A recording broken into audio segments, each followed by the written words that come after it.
Hey guys, Jay here and welcome back to the channel. So if you're new here, don't forget to like, subscribe, comment, hit the notifications bell to stay informed.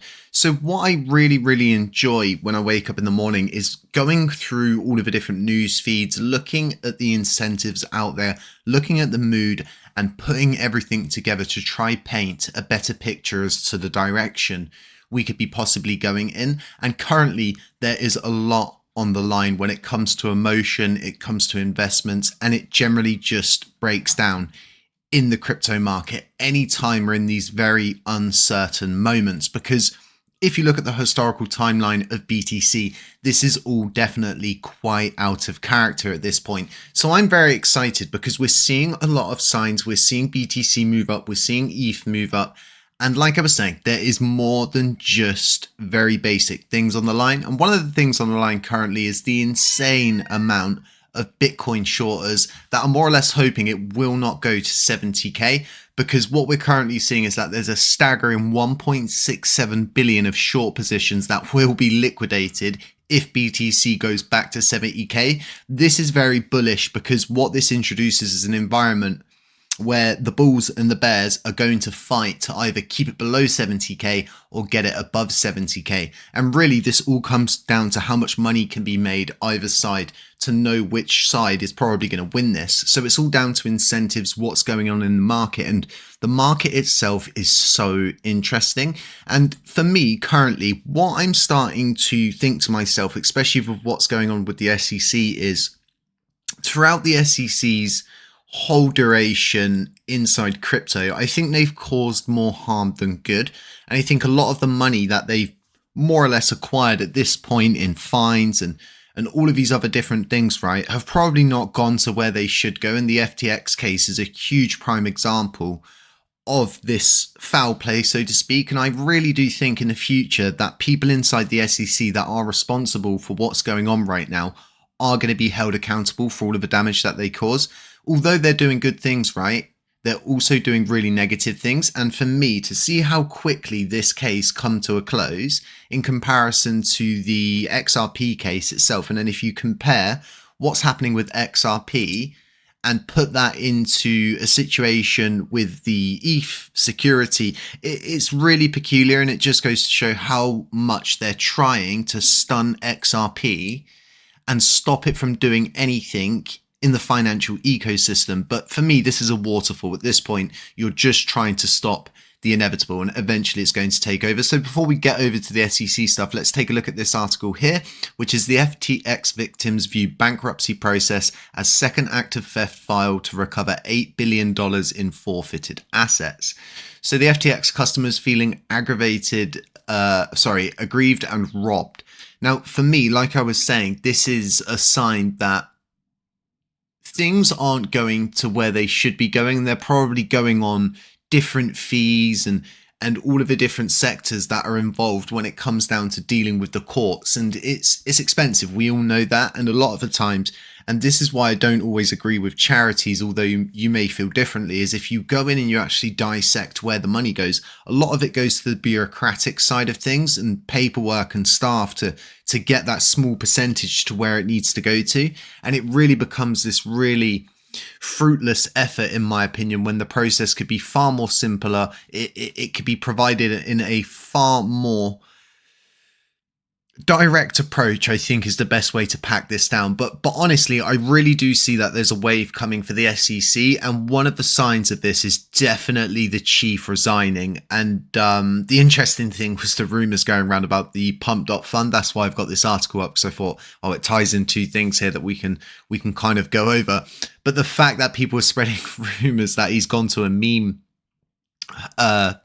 token factory, to put it politely, which I think is great. Pump.fun are doing huge things and they're a huge part of the market, but it was really funny. So David Hirsch, which is the head of Securities and Exchange Commission, Crypto Asset and Cyber Unit, has stepped down after nearly a decade of service. And I'm not going to go into the ins and outs as to why he may have left and all of these different things, because honestly, if somebody says to you, oh, that's a Red Bull, and you disagree and you have a completely different perspective, we're going to see all sorts of different theories come up in this situation. But for me, this is a sign that something's not quite right in the SEC, and we've kind of known this for some time. So this was really good seeing this news. And on the backwind of that, obviously, we're seeing that SEC is closing the investigation into Ethereum as a security, meaning that the SEC has deemed it more or less as not a security at this point. But I think for a lot of people, you, I, and the majority of everybody, we already knew that this was going to happen. Otherwise, the ETFs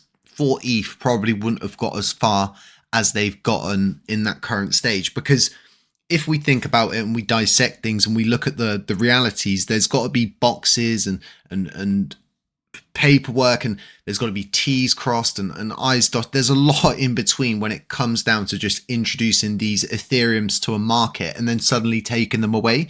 So for this, I really think it was priced into the market and we knew that this was coming. But it really does send a big kick in the nuts, I think, to XRP as a community, a blockchain, and as a business, because they're really trying hard, their utmost hardest to get a settlement in place and get an agreed accord that all parties can meet in the middle on.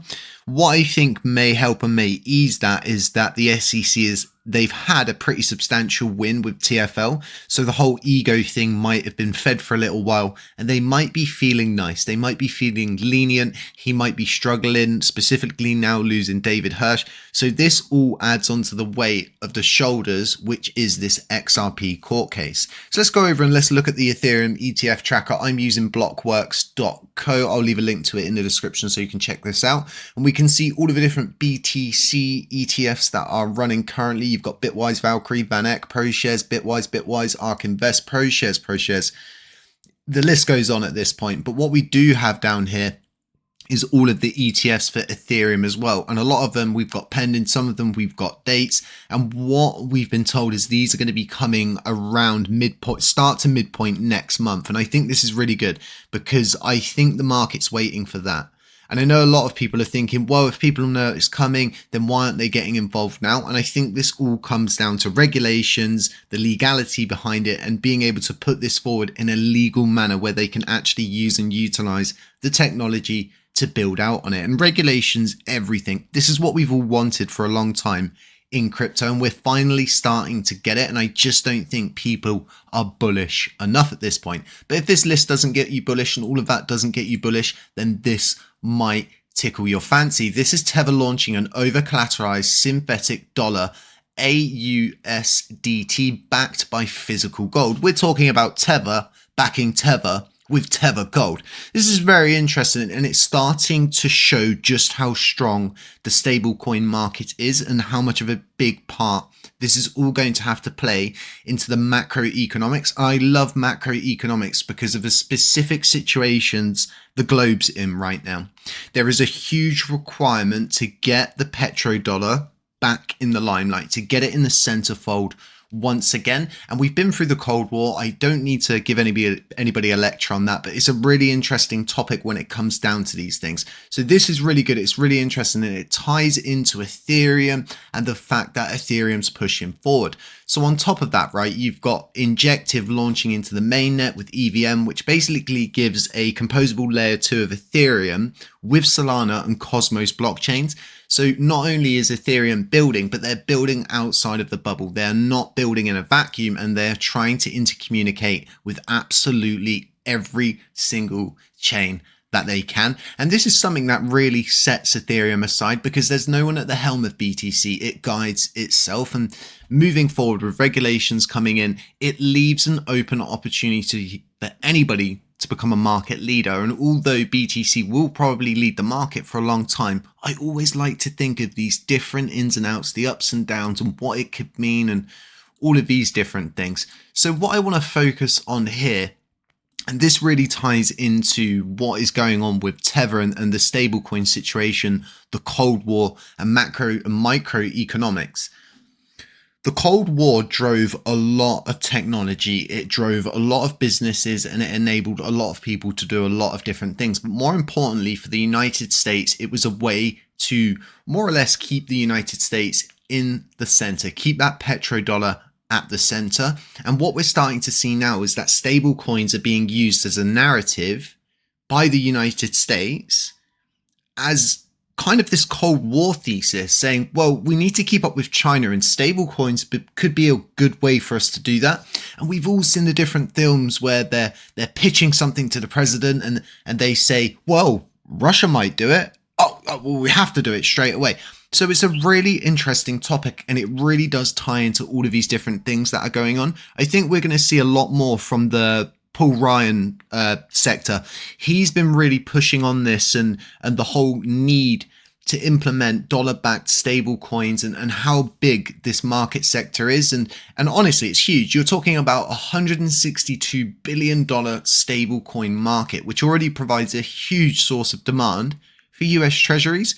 So it's already doing what it says on the tin. So stay with me here and we will keep pushing through. Something to take note of right now is they're saying that meme coin dominance is falling. I really think this is more blue chip meme assets because they tie into that more stable side of the meme coin area. They're more up there. I think the Solana ecosystem is booming, and I think all of the meme coins are currently loading up. Everything's thinking about what it wants to do, but more importantly, everything's waiting to see when these ETFs are finally going to get approved and we begin to see that inflow.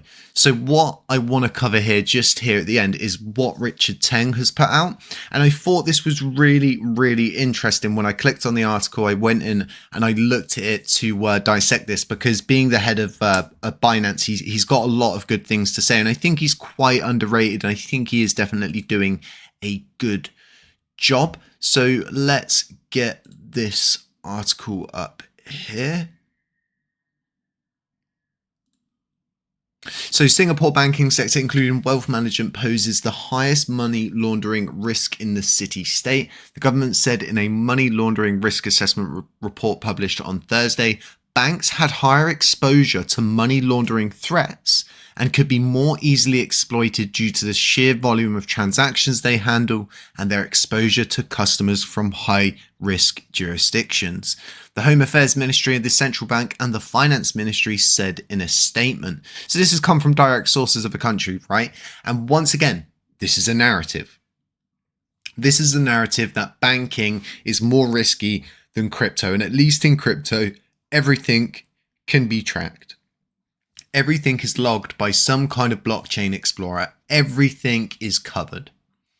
It's a really interesting situation, and once again, playing into this bigger narrative. So hopefully we do see BTC push up to 70k. It's currently sitting at around 66k. It possibly could make a big move up today. There's just so many different things going on. There's probably 100 things that I've missed. But for me, from my perspective today, these are all of the different things that have really caught my attention. So if you found this interesting, like I was saying at the beginning, don't forget to like, subscribe, comment, hit the notifications bell to stay informed. And other than that, stay safe, stay humble, stay aware. And as always, I'll catch you in the next one.